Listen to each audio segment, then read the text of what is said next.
So welcome to part 5 of the series.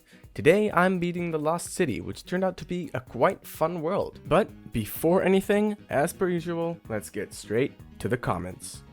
First of all, we have Redrowy XDD5405, and he says, next challenge, can you beat Plants vs. Zombies 2 without zombies?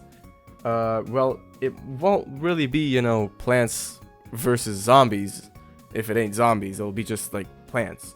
So you could probably do that. And also, I've gotten a bunch of comments from people saying that if I place spike weeds on the tiles with the flowers on the levels where I can't let the zombies walk on the flowers, then it's just not gonna count when they walk on it. So I always keep forgetting to do that. So I'm gonna have to try to do that next time. I actually didn't do that this video, but I'll try to remember it for next time. And the last comment for now is by Cesra Shire, and he says, I think you should use the bubblegum nut, or whatever it's called. It's called the gum nut, since there is no plant IRL that makes bubblegum. Feel free to correct me if I'm wrong. So actually, if you do go to the Plants vs. Zombies 2 wiki, it says that the gum nut is based on the hardened seed container of the eucalyptus trees. So if you guys think I should be able to use the gum nut, just comment it down below. I think I'm not exactly sure on that, because it's only part of the eucalyptus trees, but if the thing itself is not a plant. So I'm not entirely sure on that one. So whatever you guys think, go ahead and comment it down below. And also, if you guys didn't notice, I have made a poll on my channel asking which new plant I should use for this part. And the votes were between the torchwood and the guardshroom. And you guys chose the guardshroom. This plant was a little bit tricky for me to understand how to use. So I'm not going to explain it to you guys either, as I'm just going to let you guys watch and figure out with me how to use this plant. Anyways, that's all for my rambling for now. And for the next part, I'm probably going to make another poll on which plants I'm going to use. So if you guys want to vote on the next plant I'm unlocking, go ahead and subscribe to stay tuned. So yeah, let's begin. Day 1 showed us the main gimmick of this world, which is these sun tiles that give you sun if you plant your plants on them. Also, this was the first day that I tried playing with the guardshroom, and I'm not entirely sure what this plant does, but I do know that its plant food ability is pretty crazy. Day 2 introduced us to these parachute zombies that are kind of like the bungee zombies for Plants vs. Zombies 1, except that they eat through plants while lingering in the air for a while and then falling. Day 2 also showed us how the red stinger works, that it becomes more defensive when it's planted further in the lane. Day 3 was a conveyor belt level, so, Day 4 introduced us to the shovel zombie. His perks are that he walks slightly faster than other zombies, and that he takes the plant that is in front of it and throws it behind him. He also uses his shovel as a shield for projectiles, but he was no match for my toads. And my guardroom, apparently. Day 5 was another conveyor belt level. Day 6 was a pretty normal day, but it came with a cool suntile pattern, so I gave to it and made a cool ice reed and spike rock pattern to match it. Day 7 introduced us to Mary Poppins. Her main thing is that her umbrella stops projectiles coming from above her, but I don't have any plants that do that, so it really didn't matter for me. Also, Day 7 was the day that I found out that the guardroom's ultimate can drop his little buddies even on other plants. Day 8 was a level where I couldn't let the zombies walk on Dave's flowers.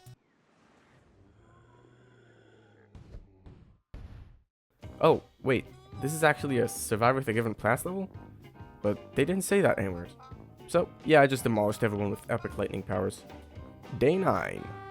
Zoom. Day 10, I finally understood how the guardroom works. When you plant him, he summons little mini-me's on the tiles next to him that defend these tiles and these plants. And also, these little mini-me's chomp down zombies every once in a while. And then, they do a little happy dance. That means that they're recharging. And then, just continue to chomp. Day 11 introduced us to these big bug zombies that fly above your plants. Honestly, these guys are just really annoying more than anything else, because they fly pretty fast. But they couldn't really do anything against my army of mini-me's. Day 12 was a produce sun level, and the goal was 5,000. The good thing about this level, it was the amount of sun tiles that were spread around the map. But the bad thing about this level was that it had a freaking gargantuar. My strategy was to spam a bunch of toads to generate a bunch of sun, and in the end, that managed to do the trick. Day 14 was a survivor with the given plants level, so my goal for this level was to not let any zombies finish walking on the first tile. And I think I did a pretty good job. Day 15 was a survivor and protect the endangered plants. This time, it was the Aki, I think that's the name.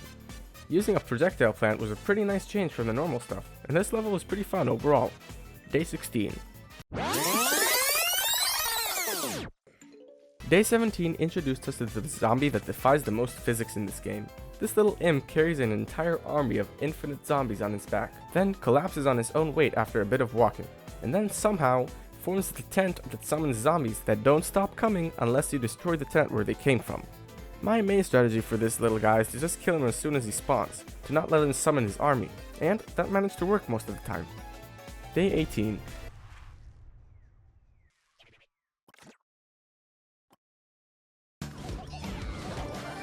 Day 19 turned out to be pretty challenging. It had a mix of all the zombies I've encountered throughout the world, and I actually lost 3 mowers in this level, which is the most I've lost so far in a level this world.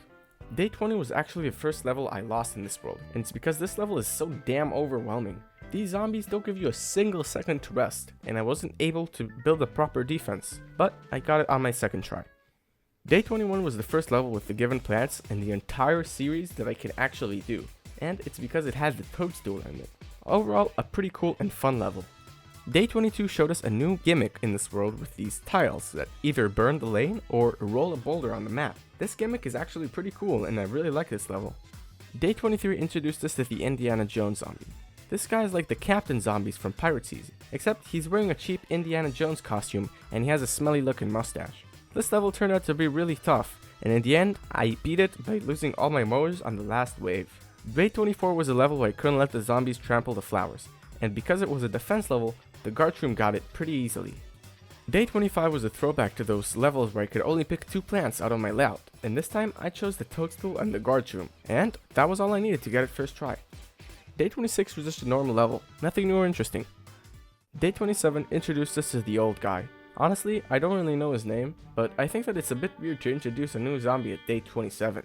Anyways, this guy's whole deal is that he carries this blue skull that charges every once in a while and then shoots a laser beam directly at the plant in front of it, destroying it. Anyways, I failed this level on my 1st, 2nd, 3rd, 4th, 5th, 6th, and 7th try, but on my 8th try, I tried something new, and that did actually manage to work.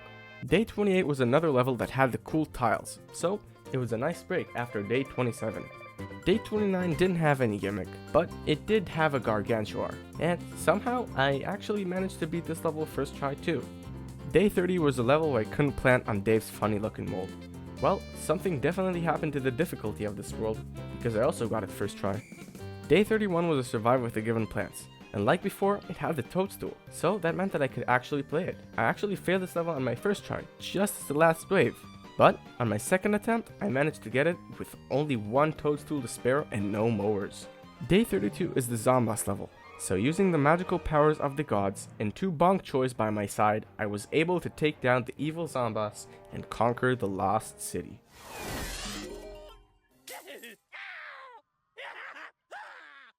So yeah, that was all for this part. This world turned out to be pretty cool. I love the gimmick of these levels with the tiles and everything, and that turned out to be pretty fun. So if you guys enjoyed this as well, make sure to leave a like and subscribe, and I'll catch you all next time. Peace out.